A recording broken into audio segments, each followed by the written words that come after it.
नमस्कार दोस्तों, मैं मनीष आदित्य। जैसा कि आप जानते हैं कि नया वर्ष प्रारंभ हो चुका है और नए वर्ष के प्रारंभ होते ही ग्रहों का परिवर्तन होना भी प्रारंभ हो गया है। जैसा कि मैंने अभी पिछले 2 वीडियो में आपको बताया था कि शुक्र ग्रह और बुध ग्रह दिनांक 4 तारीख को शुक्र और दिनांक 5 जनवरी को बुध परिवर्तित हो चुके हैं और अब जो परिवर्तन होने जा रहा है वो सूर्य का परिवर्तन है, ग्रहों के राजा सूर्य। और अब ग्रहों के राजा सूर्य का जब परिवर्तन होगा तो मित्रों, आप जानते हैं सूर्य हर माह पर अपना स्थान बदलता है, परंतु अभी वो धनु राशि में है और अब धनु राशि से मकर राशि में विचरण करेंगे। मकर राशि में इस समय शनिदेव बैठे हुए हैं, बृहस्पति बैठे हुए हैं और ऐसी स्थिति में बुध ग्रह भी बैठे हुए हैं। 3 ग्रह वहाँ पर ऑलरेडी बैठे हुए हैं और अब चौथे ग्रह के रूप में मकर राशि में सूर्य ग्रह प्रवेश कर जाएंगे। तो जैसा कि आप जानते हैं कि सूर्य एक बहुत ही बलवान बलशाली ग्रह होता है और बुध को तो ये आदित्य कर देता है, परंतु कुछ ग्रहों को अस्त भी कर देता है। जैसा कि सूर्य के प्रवेश होने पर बृहस्पति ग्रह अस्त हो जाएंगे और पूरे 1 माह तक अस्त रहेंगे। बृहस्पति के अस्त होने से इस बीच किसी भी प्रकार की कोई मांगलिक कार्य, पूजा पाठ और कुछ ऐसे कार्य नहीं होते हैं, शुभ कार्य नहीं किए जाते हैं। तो दोस्तों, आपको ये भी मालूम है कि सूर्य मकर राशि में जब जाते हैं तो मकर संक्रांति होती है। तो इसका एक बहुत बड़ा प्रभाव हमारी राशियों पर पड़ता है, हम सबके जीवन पे पड़ता है। मकर राशि का स्वामी शनि है जो स्वग्रह ही बैठा हुआ है मकर राशि में ही, और सूर्य अब मकर राशि में प्रविष्ट हो रहे हैं। तो इनका क्या प्रभाव सूर्य के परिवर्तन का हम लोगों के जीवन पे पड़ेगा, अलग अलग राशियों का, आज मैं इस वीडियो में आपको बताने जा रहा हूँ। हमेशा की तरह हम सबसे पहले प्रारंभ करते हैं मेष राशि से।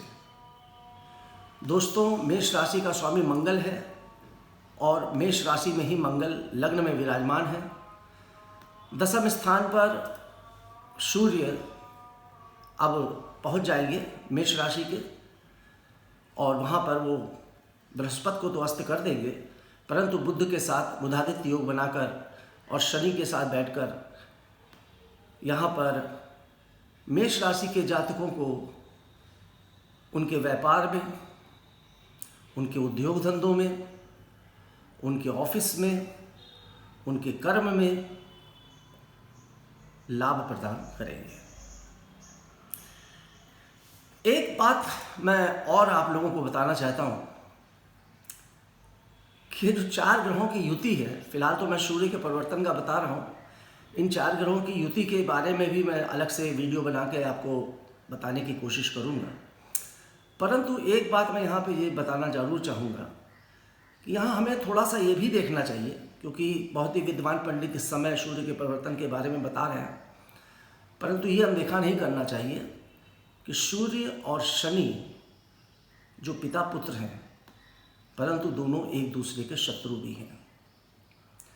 और बृहस्पति वो भी अपनी शत्रु राशि में है। तो कुछ ना कुछ उत्पात की स्थिति तो बनती है। अगर 2 शत्रु एक साथ बैठ जाए तो कोई ना कोई ऐसा काम जरूर करेंगे जो हम लोगों के जीवन पर प्रभाव गलत भी डाल सकता है। परंतु 2021 आप लोगों का बहुत शुभ रहे। तो मैं बता रहा था मेष राशि के जातकों के बारे में। जहाँ पर मैंने ये बताया कि मेष राशि के जातकों को कर्म के क्षेत्र में बहुत ही अच्छा लाभ मिलेगा, फायदा मिलेगा, क्योंकि दसम भाव पर सूर्य जाता है तो कर्म में बहुत अच्छा फायदा देता है। आपको नए रोजगार के साधन उपलब्ध होंगे, व्यापार वृद्धि होगी। अगर आप कहीं जॉब कर रहे हैं तो पदोन्नति हो सकती है, या फिर स्थानांतरण होकर कुछ अच्छे जॉब का ऑफर भी आपको मिल सकता है। सुख में भी वृद्धि के योग दिख रहे हैं। कुछ संपत्ति बनाना चाह रहे हों, जमीन खरीदना चाह रहे हों, तो भी आपके लिए लाभ का समय मुझे यहाँ पे दिखलाई पड़ रहा है। परंतु जैसा कि मैंने बोला कि बृहस्पति अस्त हो रहे हैं और शनि भी साथ में है, इस बात को हम अनदेखा नहीं कर सकते। इसलिए, और बृहस्पति और शनि एक माह में बदलने वाले तो है नहीं, ये पूरे माह रहेंगे। इसलिए हो सकता है आपके कर्म क्षेत्र में, आपके कार्यस्थल में जहां आप काम करते हैं, कोई ऐसी परेशानी का सामना भी करना पड़े, परंतु आप धैर्यपूर्वक उसको सुलझा लीजिएगा और विवेक से काम लीजिएगा, धैर्य से काम लीजिएगा, संयम से काम लीजिएगा। अगली राशि वृष राशि। वृष राशि के भाग्य के स्थान पर सूर्यदेव विराजेंगे। आपके भाग्य के दरवाजे जो बहुत समय से बंद चल रहे थे वो खुलना शुरू हो जाएंगे। रोजी रोजगार के साधन उपलब्ध होंगे, धन का आगमन बढ़ेगा, पैसा रुपया से संबंधित जो भी मामले आपके पेंडिंग चल रहे थे, अगर आपने कहीं पे लोन के लिए अप्लाई किया था, या किसी जगह आपका पैसा फंसा हुआ था, या फिर कहीं भी आपने कोई ऐसी जगह इन्वेस्ट कर रखा था, शेयर में लगा रखा था, तो ये मान के चलिए कि ये समय आपको लाभ मिलेगा। काफ़ी दिन से बंद चीज़ें खुलेंगी, नए रास्ते बनेंगे और आपके लिए नए संसाधन विकसित होंगे। धर्म और अध्यात्म के क्षेत्र में आपको मन ज़्यादा लगेगा, रुचि बढ़ेगी, इसलिए आपको पूजा पाठ, धार्मिक कृत्यों में अपने आप को जोड़े रखना चाहिए। अगली राशि मिथुन राशि। अष्टम स्थान पर 4 ग्रहों की युति मिथुन राशि में। अगर प्रथम दृष्टया देखा जाए तो अष्टम भाव पर सूर्य का विराजमान होना कोई शुभ संकेत नहीं है, परंतु फिर भी ये सूर्य और ये ग्रहों की युति आपको अनायास ही कहीं से अच्छा धन लाभ प्रदान करेगी।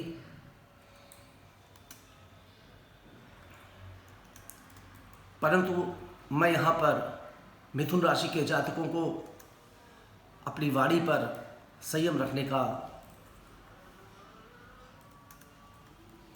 सलाह दूंगा और कुटुंब में ज़्यादा से ज़्यादा समय बिताना, गुस्सा ना करना, उनको इग्नोर ना करना, इस तरह का कुछ आप बनाए रखें। अपने हेल्थ के प्रति सचेत रहें। ये 1 माह का समय, चूँकि बृहस्पति भी अस्त हो रहे हैं सूर्य के आ जाने से, और शनि और सूर्य एक साथ बैठे हुए हैं, स्वास्थ्य संबंधित और कुछ गुप्त दिक्कतें से मेरा अर्थ ये है कि जैसे अभी आपको नहीं मालूम, मगर एकदम से कोई ऐसी उलझन आ जाए, कोई परेशानी आ जाए, कोई एक्सीडेंट हो जाए, तो इन सब चीज़ों से आपको बहुत ही सावधान रहना है और बाकी ईश्वर पर विश्वास रखें सूर्य को जल दें, सूर्य के मंत्र का जाप करें, आदित्य स्रोत का जाप करें, निश्चित रूप से आपको अच्छा फल प्राप्त होगा। आते हैं कर्क राशि पे। कर्क राशि के 7वें स्थान पर ये 4 ग्रहों की युति बन रही है। सूर्य देव विराजमान हो रहे हैं।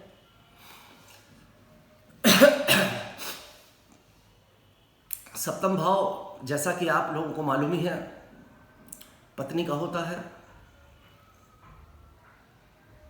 व्यापार का होता है, बिजनेस का होता है, पार्टनरशिप का होता है।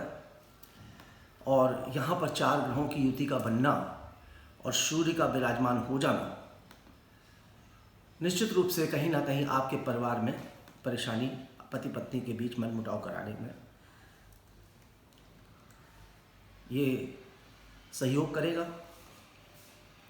जिन लोगों का पहले से कोई विवाद चल रहा है, झगड़ा चल रहा है, लड़ाई चल रही है, वहाँ सेपरेशन तक की स्थिति आ सकती है, तलाक तक की स्थिति आ सकती है, क्योंकि बृहस्पति भी अस्त हो रहे हैं और सप्तम भाव पे बृहस्पति बैठे हुए हैं कर्क राशि के। और जिस स्थान पर बृहस्पति बैठते हैं उस स्थान की हानि करते हैं।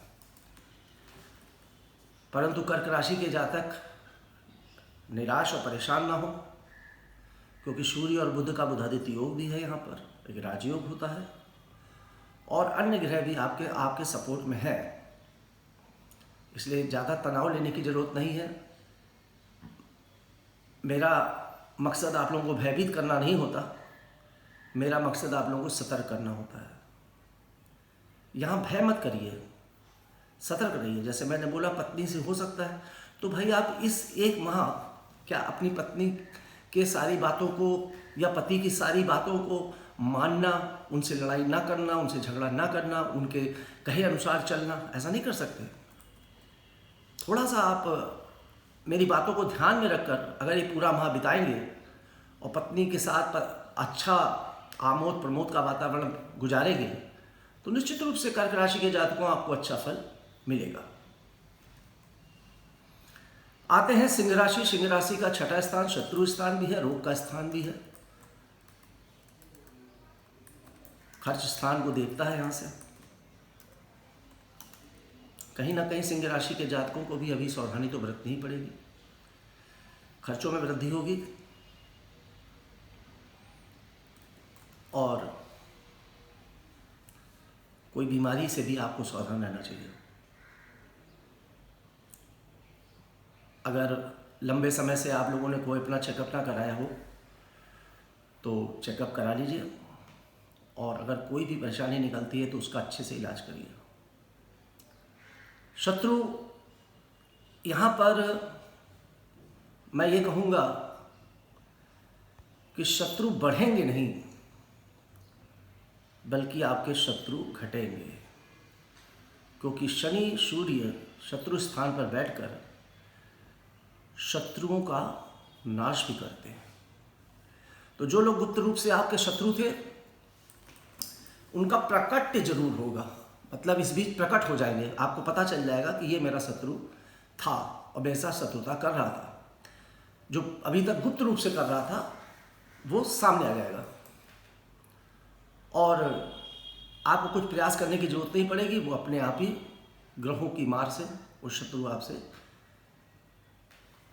हार जाएगा, अपनी हार मान लेगा, क्षमा मांग लेगा।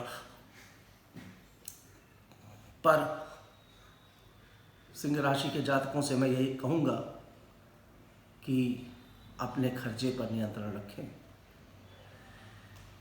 जबरदस्ती का खर्चा जिसकी ज़रूरत नहीं है, जिसकी आवश्यकता नहीं है, इस 1 माह में ना करें। उसके बाद आने वाले टाइम में आपका समय बहुत अच्छा होता चला जाएगा। उस समय आपके पास धन का आगमन भी तेज होगा और फिर आप व्यय भी ज़्यादा कर सकते हैं। मगर इस थोड़े से अंतराल को आप अपने हाथ खींच लें और अपने स्वास्थ्य पर भी गौर करें, योगा करें, प्राणायाम करें, वॉक करें, तो ये समय आपके लिए बहुत ही बेहतर सिद्ध हो सकता है। विदेश से भी आपको अच्छा लाभ मिल सकता है। अगली राशि है कन्या राशि। कन्या राशि के पंचम स्थान पर सूर्य पहुंचेंगे और ऐसी स्थिति में कन्या राशि के जातकों को संतान संबंधी कुछ दिक्कतें भी आएंगी और कुछ फायदे भी मिलेंगे। संतान को लेकर चिंता तो बनेगी मित्रों, निश्चित रूप से चिंता बनेगी और चिंता चल भी रही है। ऐसा नहीं है कन्या राशि के जातक अपने संतान पक्ष से चिंतित नहीं है।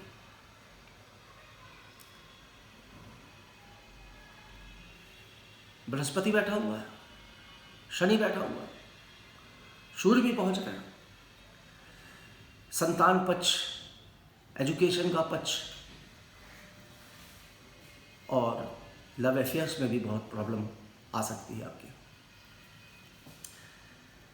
पर लाभ भी मिलेगा, इसमें कोई शक नहीं है। लाभ भी आपको जरूर मिलेगा। अब लाभ किस तरह का लाभ मिलेगा? जहां आपको संतान की चिंता होगी, वहीं दूसरी तरफ कुछ ऐसे काम इस बीच बन जाएंगे मित्रों, आप देखिएगा, मेरी बात ध्यान दीजिएगा, कन्या राशि के जातकों, जिसकी आपने कल्पना नहीं की होगी। अनायास ही कोई ऐसी चीज, कोई ऐसी जगह से आपको फायदा जो आप सोच भी नहीं पाएंगे और आपको लाभ मिल जाएगा। इसके बाद आता हूं तुला राशि पर। चौथे स्थान पर तुला राशि के सूर्यदेव विराजमान हो रहे हैं। माता के स्वास्थ्य की चिंता इस समय आपको अवश्य करनी चाहिए, पर जमीन जायदाद प्रॉपर्टी आदि का लाभ तुला राशि के जातकों आपको इस बीच मिल सकता है। कुछ नया होने वाला है आपके साथ, कोई ना कोई ऐसा नया, एक जिससे आपके जीवन में एकदम से सुखों की वृद्धि हो जाए। मगर वो सुखों की वृद्धि भी होगी, और मैंने बताया जहाँ यहाँ सूर्य और शनि की युति है, बृहस्पति अस्त भी हो रहे हैं, तो कहीं ना कहीं सुख भी आएंगे, पर कुछ ना कुछ कलह भी कराएंगे। ये तो जीवन है, इसमें ऐसा होता ही है। सुख और दुख का सामंजस्य बना ही रहता है। और जब ग्रहों की इस प्रकार की युति हो जाती है, और यहाँ तो चार ग्रह एक साथ हो जाएंगे, तो ऐसी अवस्था में कुछ ना कुछ अच्छा, क्योंकि इसको राजयोग भी कहा जाता है एक साथ 4 ग्रह बैठना। मगर अगर नीच राशि में बैठे हुए तो कुछ ना कुछ परेशानी भी पैदा करते हैं। फिलहाल तुला राशि के लिए, व्यापार के लिए बहुत ही अच्छा है, बिजनेस के लिए बहुत अच्छा है। आते हैं वृश्चिक राशि के बारे में। वृश्चिक राशि का स्वामी मंगल और पराक्रम स्थान, तृतीय स्थान पर यहाँ पर सूर्य पहुँच रहे हैं। मेरी सलाह है मिथुन राशि के जातकों से कि ये समय आपको, मेरी सलाह है वृश्चिक राशि के, कि ये समय आप बहुत ही संयम से बिताइएगा मित्रों।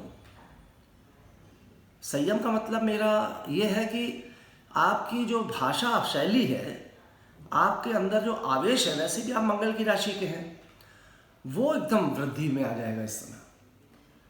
हर चीज़ में आप आगे बढ़ के लड़ने झगड़ने में, हर काम में आगे निकलने की कोशिश करेंगे, परंतु भाग्य का उदय आपका अवश्य होगा। आते हैं धनु राशि। द्वितीय स्थान, 4 ग्रह एक साथ। अब यहां पे देखिए, कुछ सोचना पड़ेगा मतलब, क्योंकि धन के स्थान पर, वाणी के स्थान पर 4 ग्रहों की युति हो, आपको धन तो अपार मिल सकता है,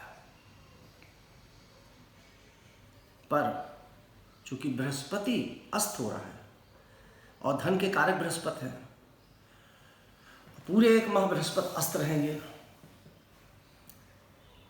तो धन के लाभ के माध्यम बनेंगे, साधन बनेंगे, परंतु कुछ ना कुछ रुकावटें खड़ी हो जाएंगी। जैसे मतलब आपको मालूम है कि कहीं से 5 लाख का या 10 लाख का पेमेंट आना है, आप इंतज़ार करते रहेंगे कि आ रहा है आ रहा है आ रहा है आ रहा है, अगला भी कह रहा है भेज रहा हूँ भेज रहा हूँ भेज रहा हूँ भेज रहा हूँ, मगर वो थोड़ा भेज दिया उसने, तो आपको थोड़े में संतोष करना पड़ेगा, मगर वो पैसा आपका जाएगा नहीं।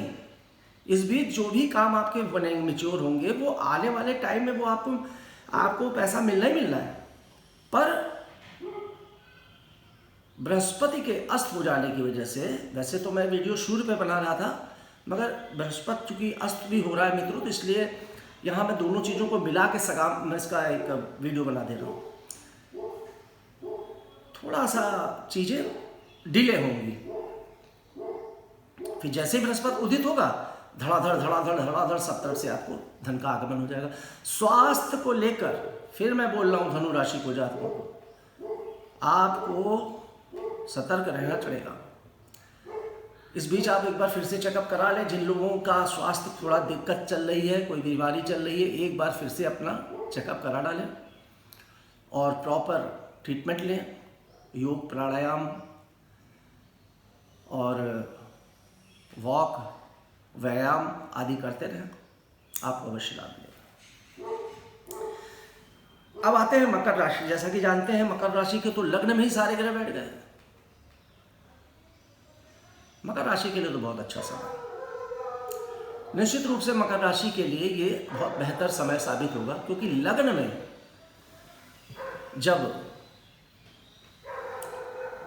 ऐसे 4 ग्रहों की युति बनती है और ख़ास तौर से आपकी राशि का स्वामी सौग्रही ही है, भले बृहस्पति अस्त का हो जाए मगर आपका राशि स्वामी तो बहुत मजबूत स्थिति में ही है, और सूर्य भी यहाँ पर लग्न में आ गया, तो इसके कहीं ना कहीं अच्छे परिणाम आपको अवश्य मिलेंगे और आपकी व्यक्तित्व को एक अलग निखार मिलेगी। समाज में, दुनिया में आपके व्यक्तित्व की पहचान बनेगी, कुछ अच्छा कर सकने की आपके अंदर क्षमता डेवलप होगी और कुछ बड़े काम आपके हाथों से इस बीच हो सकते हैं। परंतु पत्नी से वाद विवाद मत करिएगा, सतर्क रहिएगा, साझेदारों से भी सतर्क रहिएगा। इस बीच ऐसा ना हो आपके क्रोध के चलते या गुस्से के चलते कहीं ना कहीं आपका अपने पार्टनर से या अपनी पत्नी से वाद विवाद हो जाए। इस बात की मैं सलाह देता हूँ आपको। कुंभ राशि का स्वामी भी शनि है और ये सारे के सारे ग्रह कुंभ राशि के 12वें स्थान पर चले गए। 12वां स्थान हानि का स्थान होता है। सूर्य का भी 12वें स्थान पर आ जाना, बृहस्पति का भी वहीं बैठना, शनि का भी वहीं बैठना। मित्रों, मेरे हिसाब से तो वैसे अन्य ज्योतिषियों के अपने मत होंगे, पर मेरे हिसाब से ये समय आपको बहुत सावधानी से काटना चाहिए कुंभ राशि के जातकों को। ठीक है, शनि आपको सपोर्ट करेगा, आपका राशि का स्वामी शनि है, सपोर्ट करेगा। बृहस्पति अस्त हो रहा है, सूर्य भी आ गया है, सूर्य और शनि शत्रु हैं। कहीं ना कहीं एकदम से खर्चा बढ़ जाएगा, ऐसा खर्चा आ जाएगा जिसका आपने कल्पना भी नहीं की होगी। कोर्ट कचहरी, थाना, मुकदमा, पुलिस केस आदि में फंस सकते हैं, सावधान रहें। इस बीच जितना इन सब चीज़ों को अवॉइड कर सके, खर्चे को और लड़ाई झगड़े को या किसी विवाद को, उतना ही बेहतर रहेगा। और अपने हेल्थ का बहुत विशेष ख्याल रखिएगा। अंतिम राशि मीन राशि। मीन राशि के लाभ के स्थान पर ये 4 ग्रहों का योग बन रहा है। सूर्य भी लाभ के स्थान पर पहुंच रहे हैं। जैसा कि आपको मैं अन्य राशियों के बारे में बताता रहा हूँ, इसलिए मीन राशि के बारे में भी बता रहा हूँ कि यहाँ पर मीन राशि के जातकों को ये एक बहुत बेहतर समय साबित होने जा रहा है, क्योंकि राशि स्वामी बृहस्पति स्वयं लाभ के स्थान पर बैठे हैं। ठीक है, अस्त हो गए, मगर लाभ के स्थान पर तो बैठे ही हैं। शनि भी बैठे हुए लाभ के स्थान पर, और शनि लाभ स्थान पर छप्पर फाड़ के देता है। अब सूर्य भी आ जाएंगे। लाभ तो मिलेगा, मगर कुछ मानसिक तनाव भी रहेगा। उस लाभ को प्राप्ति का होते होते कहीं ना कुछ डामाडोल मामला भी बना ही रहेगा। प्रेम संबंधों में कुछ खटास भी आ सकती है, परंतु कुछ नए संबंध भी बन सकते हैं।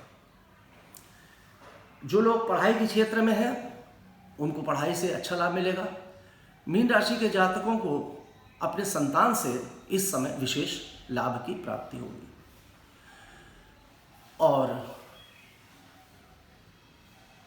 हो सकता है आपका कहीं घूमने का, भ्रमण करने का कार्यक्रम भी बन जाए और कोई पदोन्नति का लाभ, प्रमोशन का लाभ इस बीच आपको प्राप्त हो सकता है। तो दोस्तों, ये था सूर्य का राशि परिवर्तन और 12 ग्रहों का क्या फल।